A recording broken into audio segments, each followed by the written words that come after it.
నేను చేసిన పని వలన పని అవ్వలేదు సరికదా. కిచెన్ మొత్తం గందరగోళం అయిపోయింది. నేను చెయ్యాలనుకున్నది ఒకటి, అది అయినది ఒకటి. నాకు ఈ మిక్సీతో ఎప్పుడు చూసినా తలకాయ నొప్పేనండి. ఈ మిక్సీ నాకెందుకు ఇప్పుడు నాకు సెట్ అయ్యే విధంగా డిజైన్ చేయలేదని అనిపిస్తుంది. ఇప్పుడు కూడా మళ్ళీ అదే జరిగింది. సరే, ఇంతకీ ఏం జరిగింది అంటారు.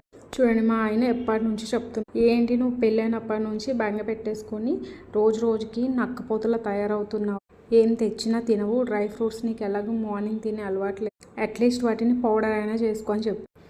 సరే, ఇంకా నాకు అది కూడా రాదంటే అప్పటికి కూడా ఒక యూట్యూబ్లో ఒక వీడియో పెట్టేసి చూడు అలా చేశారు, అలా చెయ్యు అని చెప్పి. ఇంక వచ్చేసరికి నేను పౌడర్ చేసుకోలేదంటే నన్ను పౌడర్ చేస్తారనేసి వచ్చేసరికి ఇవన్నీ పౌడర్ గట్ట చేసేసి నీట్గా ఉంచేద్దామనేసి ఏదేదో ఊహించుకొని అయితే చేసి, దీనికోసం చూడండి ఈ హంగామా అంతా చేయడం కోసం నేను జీడిపప్పు, బాదం పప్పు, అలాగే పిస్తా ఇవన్నీ కూడా ఒక్కొక్కటి 100 గ్రామ్స్ అనమాట తీసుకున్నాను. వీటన్నింటినీ కూడా నీట్గా ఫ్రై చేశాను.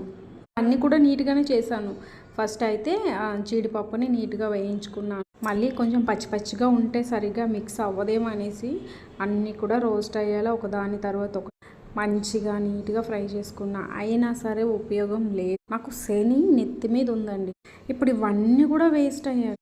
సో జీడిపప్పు తర్వాత పిస్తా అలాగే బాదం కూడా ఫ్రై చేసుకు. ఇంకా నేను ఎంత జాగ్రత్తగా చేశానంటే చెప్తాను. వీటన్నింటినీ కూడా ఫ్యాన్ కింద కూడా మొత్తము డ్రై అయ్యే వరకు ఫ్యాన్ కింద కూడా పెట్టా. చల్లగా అయిపోయాకనే మిక్సీ వేసా.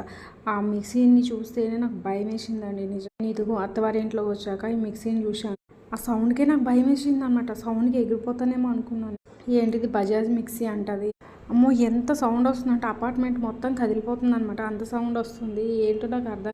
ఈ మధ్యలో మా ఆయన ఫోన్ చేసి కూడా అడిగాను, ఏమండి మిక్సీ అంటే ఇంత పెద్ద సౌండ్ వస్తుంది. మిక్సీ అన్నాక సౌండ్ కాకపోతే ఇంకేం వస్తుంది అంతే అని అన్నారు. సరే, ఇంకేం చేస్తానని మిక్సీ అయితే చేశాను. కానీ నేను ఎంత చేసినా నా ప్రయోజనం అయితే లేదన్నమాట. అదేంటి పౌడర్ చేయాలనుకుంటే చలిమిడిలా అయిపోయింది.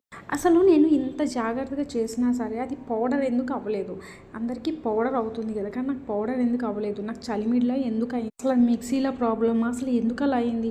మీకు తెలిస్తే మీరు కామెంట్ చేయండి ప్లీజ్. ఆ స్మెల్ కూడా కరెంట్ లాంటి స్మెల్ వచ్చేసింది. ఆ చలిమిడిలో అయిపోయింది కూడా. ఇప్పుడు ఎన్ని ఇంగ్రీడియంట్స్ వేస్ట్, ఎంత టైం వేస్ట్. ఈ సామాన్లన్నీ తోముకోవాలి. ప్లీజ్ మీకు తెలిస్తే చెప్పండి, అది ఎందుకు పౌడర్ అవ్వలేదు?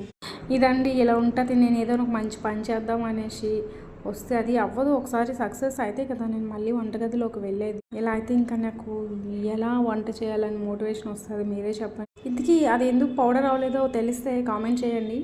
వీడియో నచ్చితే లైక్ చేయండి. Bye bye.